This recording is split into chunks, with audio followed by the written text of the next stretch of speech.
Lisons également un passage de la biographie abrégée de Guru Padmasambhava. Guru Rinpoche réalisa que, bien qu'il ait acquis de grandes capacités grâce à la réflexion et à l'analyse, ces capacités l'avaient écarté de la voie de la réalité ultime, l'incité. Il se rendit alors au Magadha, dans le centre de l'Inde. À cette époque, le roi Dharmapala régnait depuis de nombreuses années. En fait, dans l'histoire de l'Inde, il existe de nombreux récits concernant Dharmapala. Dans l'histoire du bouddhisme en Inde de Taranatha, on peut constater l'existence de la dynastie Dharmapala. Dans Récit de voyage en Inde de Gendan Chöfel, Dharmapala est également mentionné. Mais le Dharmapala qu'il mentionne est le laïque Dharmapala d'une époque ultérieure, l'anglaise Alexander Cunningham ayant le plus contribué avant cette époque.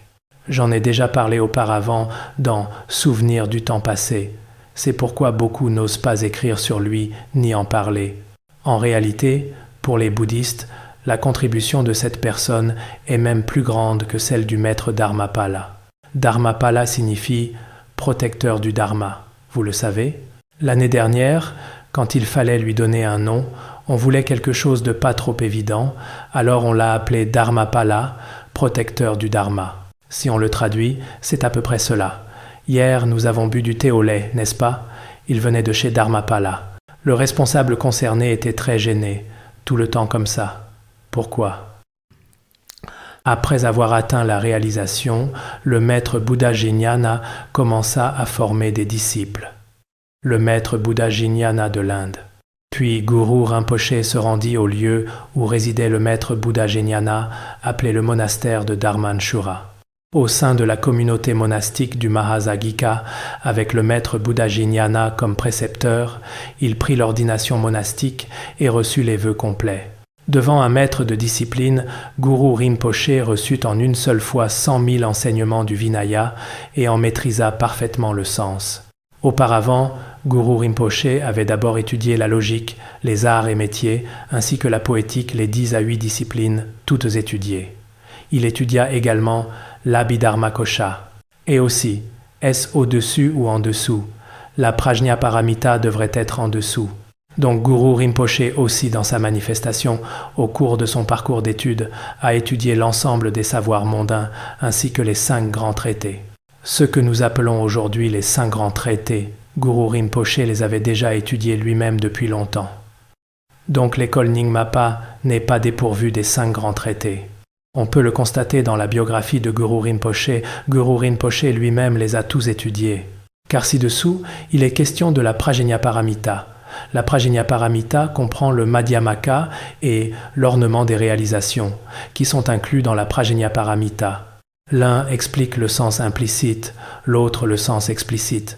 Ainsi je vois qu'il a aussi étudié la logique, le Vinaya, l'Abhidharmakosha, la Prajnaparamita et le Madhyamaka. Et avant cela, la grammaire, y compris la poétique, les arts et métiers, l'art dramatique, tout cela avait été étudié. N'y a-t-il pas 10 à 8 disciplines en Inde? Il les maîtrisa toutes parfaitement. Et devant le maître Buddhajinana, il reçut les enseignements de la Prajnaparamita. Voyez, il reçut les enseignements de la Prajnaparamita. Je pense que les enseignements de la Prajnaparamita devraient inclure l'ornement des réalisations et le Madhyamaka. Si quelqu'un ne l'accepte pas, je suis prêt à en débattre. Il obtint une vue aussi vaste que l'espace. Vous voyez, c'est ainsi. Mais étudier uniquement le Sutrayana ne suffit pas. Il faut aussi étudier le Tantrayana. Cela, vous devez le savoir. Sinon, on a peut-être terminé les études du Sutrayana, mais sans avoir terminé celles du Tantrayana, cela ne va pas. Guru Rinpoche ne s'en contentait pas non plus. La basse, les initiations que les autres disciples devaient obtenir au prix de grands efforts, Guru Rinpoche les obtint sans le moindre effort, recevant toutes les initiations. Il reçut également, auprès d'un disciple du maître Buddhajnana, le vénérable Buddhagya, les initiations et les instructions essentielles du Yoga Tantra.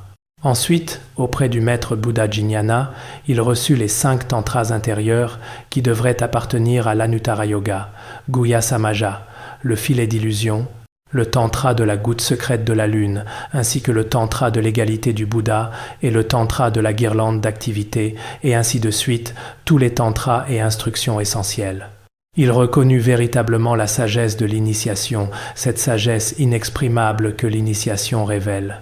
Grâce à cela, il obtint la réalisation de l'union de la profondeur et de la clarté. Il toucha à la réalité ultime. En vérité, Guru Rinpoche, sous la guidance de Buddha Gya et du maître Buddha Jnana, atteignit également le niveau de réalisation le plus élevé. Guru Rinpoche n'est pas comme dans certaines légendes où un Bouddha naturel apparaît spontanément, ce n'est pas ainsi. Quand j'ai lu pour la première fois cette biographie composée par Taranatha, j'ai pensé qu'elle convenait très bien aux gens d'aujourd'hui.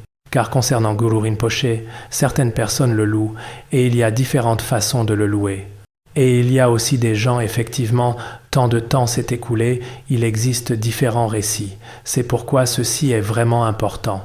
C'est l'histoire d'une personne qui a étudié progressivement les 5 grands traités, puis le Kriya Tantra et le Karya Tantra, ou bien le Yoga Tantra et tous les enseignements de l'Anuttara Yoga. Ce qui est mentionné ici, c'est que pour Guru Padmasambhava, en général, parmi les maîtres de la lignée, son maître était Sri Singha. Sri Singha était chinois, c'est ce que dit l'histoire. Mais le lieu véritablement fiable où il vécut, peu de gens l'ont trouvé aujourd'hui. Sri Singha, à cette époque, dans cette histoire du bouddhisme, n'est pas non plus mentionné. Mais je pense que c'est probablement parce que Taranatha rapportait les récits indiens de l'époque. À cette époque, les 2 panditas les plus éminents qui n'étaient en fait jamais allés en Inde étaient Situ Panchen et Taranatha. Quant à savoir s'ils sont vraiment allés en Inde, les récits historiques fiables disent que non. Mais certaines légendes le mentionnent, bien que ce ne soit pas nécessairement fiable.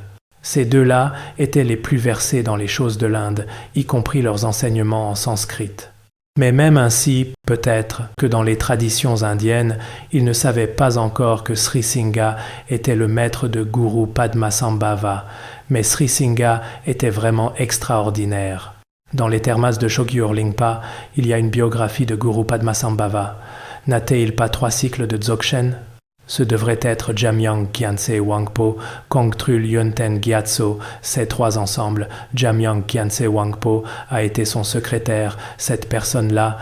Dans l'histoire que je viens de mentionner, une fois, le roi Trisong Detsen, alors que Guru Rinpoche n'était pas là, car il était parti au Mun pour convertir les êtres. Le roi Trisong Detsen, à cette époque, pendant le Nouvel An, beaucoup de gens s'étaient rassemblés. Ils entendirent dire que maître Buddha Gya disait que Guru Padmasambhava avait un maître de Dzogchen extraordinaire. Mais recevoir les instructions de ce maître de Dzogchen serait ce qu'il y a de mieux. Si l'on pouvait obtenir sa biographie, ce serait le plus précieux.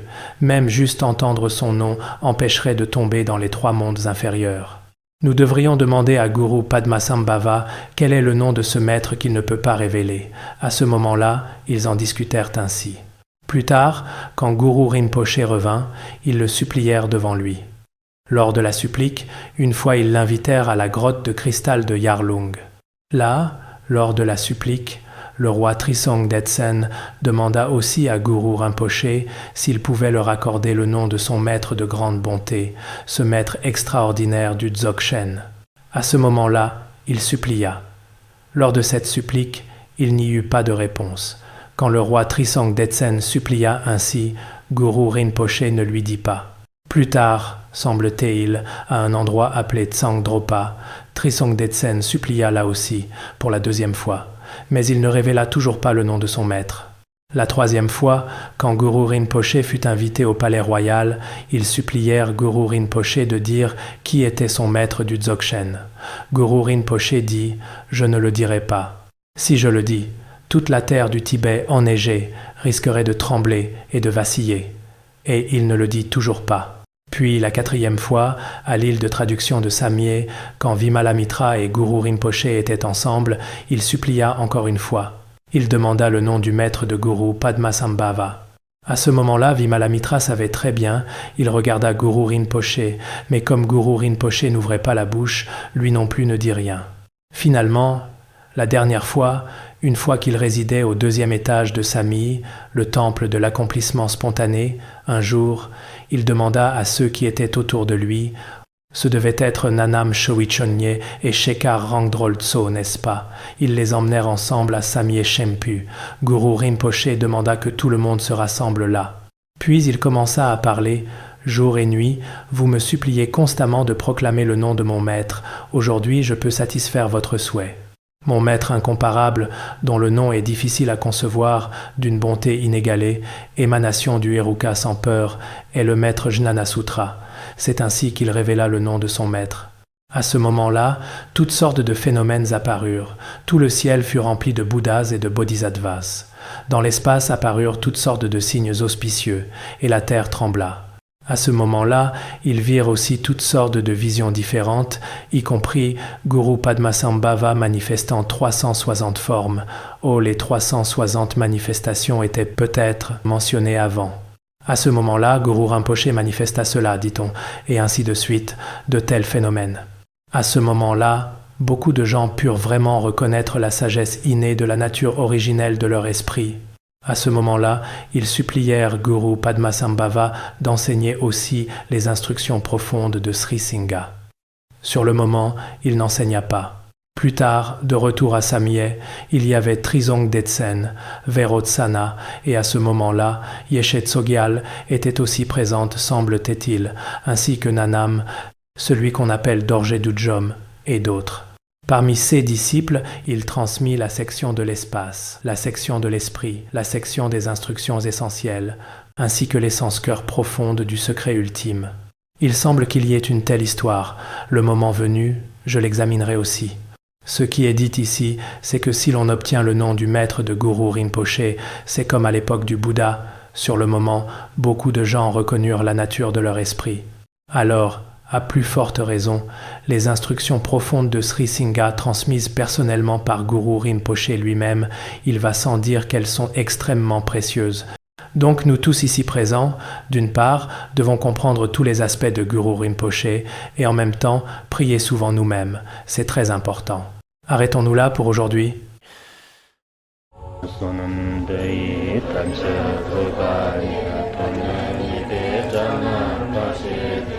Kirgana jirano chupai jupun zolen droja